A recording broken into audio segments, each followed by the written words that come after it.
High friends, Saravana from ரெடிஸ். பாருங்க, இந்த வண்டி வந்து காஞ்சிபுரத்துலேருந்து வந்திருக்கு நம்மக்கிட்ட வேலைக்கு. இது என்ன ஃபால்ட்டுன்னு பார்த்தீங்கன்னா, ஃப்ரண்ட்டு ஃபோர்க்கு பாருங்கள். ஃப்ரண்ட்டு ஃபோர்க்கு மட்கார்டுக்கும் சேஸுக்கும் பார்த்தீங்கன்னா எவ்வளோ இது இருக்குது பாருங்கள். அது என்ன மேட்டர்னா, ஒன்று சேஸ் பெண்ட் ஆகிருக்கு. சேஸ் பாருங்கள், இது பாருங்கள் உள்ளே நசிங்கி இருக்குது பாருங்கள். ஓகேங்களா? இது இந்த கிளாஸ் சேஸ் நசிங்கி இருக்குது ஒன்று. இன்னொன்று லைட்டாக ஃபோர்க் பெண்டு இருக்குது. அதே போல் பாருங்கள், அந்த ஃபால்ட்டுனால பார்த்தீங்கன்னா இந்த சீட்டான வந்து இந்த கேப் இருக்கும். இந்த ஃபால்ட்டு தான் நம்ம அரெஸ்ட் பண்ண போகிறோம். இவங்க ஃப்ரேம் பாருங்கள், இந்த பக்கம் பாருங்கள், நல்லா க்ளீனாக தெரியுது. சேஸ் பெண்டாக நசிங்கி இருக்குது. இது மட்டும் இல்லாமல் மேலே டேங்க்கு மேலேயும் பெண்டாக இருக்கும்.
ஃப்ரெண்ட்ஸ், சேஸ் வந்து ரேம்பில் ஏற்றியாச்சு.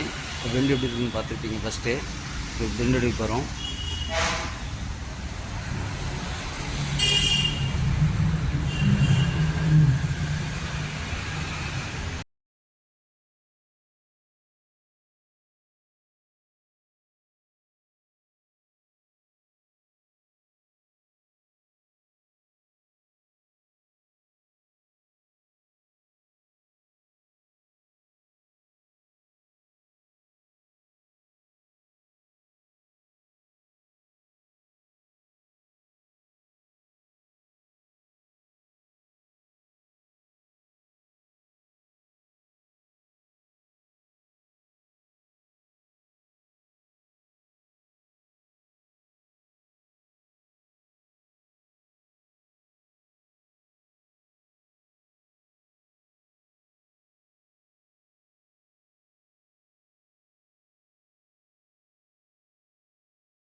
ஃப்ரெண்ட்ஸு, சேஸ் பெண்டு எடுத்தாச்சு.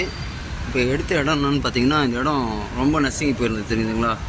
இந்த இடம் இது எல்லாமே அது பாருங்கள், இந்த பக்கம் கட் வேற ஆகிருக்கு. இதை வந்து என்ன பண்ண போகிறோன்னா, இப்போ இந்த பழுப்பு வரையும் அதாவது டேமேஜ் ஆகிருக்கு. இப்போ இதை எப்படியே விட்டோம்னா திருப்பி டேமேஜ் ஆகிட்டு தான் இருக்கும். அதனால் என்ன பண்ணணும்னா, இது வரையும் கட் பண்ணி எடுத்துகிட்டு வேறு பீஸ் ரெடி பண்ணி போட போகிறோம். வேறு பீஸ்னால் உள்ளே சப்போர்ட் ராடு ஃபுல்லாக தட்டிட்டு உள்ளே ஒரு சப்போர்ட் ராடு கொடுத்துட்டு பண்ண போகிறோம். ஓகேங்களா ஃப்ரெண்ட்ஸ், இந்த இடம் பாருங்கள். இந்த இடம் வந்து டேமேஜ் ஆகிருந்தது. இந்த இடத்த வந்து அந்த பீஸ் வரையும் கட் பண்ணி எடுத்தாச்சு. இப்போ எடுத்துகிட்டு இதை வந்து இந்த டென்ட்டில் தட்டிட்டு உள்ளே சப்போர்ட் ராடு கொடுத்து பற்ற வச்சா நல்லா ஸ்ட்ராங்காக இருக்கும். சரிங்களா ஃப்ரெண்ட்ஸ், இந்த பழுப்பில் இந்த டென்ட்டில் தட்டியாச்சு. நம்ம சப்போர்ட் ராடும் கொடுத்தாச்சு. இது வந்து பார்த்திங்கன்னா ஒரு 224 டியூப்பு. இது பாருங்கள் எவ்வளோ திக்னஸாக இருக்குது பாருங்கள்.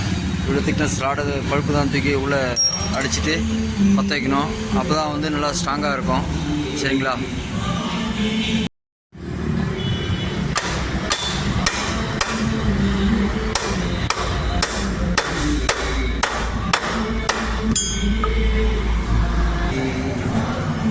பாருங்க, ராடு உள்ளே அடித்தாச்சு. ராடு உள்ளே தான் இருக்குது பாருங்க. இதுங்களா அந்த ராடு சப்போர்ட் ராடு கொடுத்து பற்ற வச்சு போனால் இப்போ ஒரிஜினாலிட்டியாக பக்காவாக இருக்கும். ஃப்ரெண்ட்ஸ் பாருங்கள், இது வந்து உள்ளே ராடு கொடுத்தாச்சு. ராடு கொடுத்து கரெக்டாக சீட்டிங் பண்ணியாச்சு கட் பண்ண அளவுக்கு. இப்போ வந்து இதை வெல்டிங் பண்ணிட்டு இங்கே ஹோல்ஸ் போட்டு லைட்டாக வெல்டிங் பண்ணிட்டா உள்ளே இருக்கிற ராடுக்கு சப்போர்ட் ஆகிடும். ஃப்ரெண்ட்ஸ், வெல்டிங் வேலை முடிஞ்சிடுச்சு பாருங்க. அதே போல் ஃபஸ்ட்டு பார்த்துருப்பீங்க டென்ட்டாக இருந்திருக்கும். இப்போ பண்ணியாச்சு. இப்போ அடுத்து பார்த்தீங்கன்னா கிரைண்டிங் பண்ணிட்டு பெயிண்ட் அடிக்க வேண்டியது தான் வேலை. கிரைண்டிங் பண்ணியாச்சுங்க.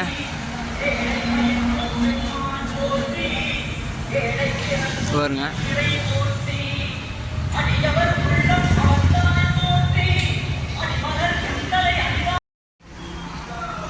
ஃப்ரெண்ட்ஸ், வண்டி ஃபினிஷிங் ஆகிடுச்சு. அந்த கேப் பாருங்கள். ஃபஸ்ட்டு எவ்வளோ கேப் தெரிஞ்சிருக்கோம் உங்களுக்கு. பக்கம் ரெடி ஆகிடுச்சு. ஓகேங்களா.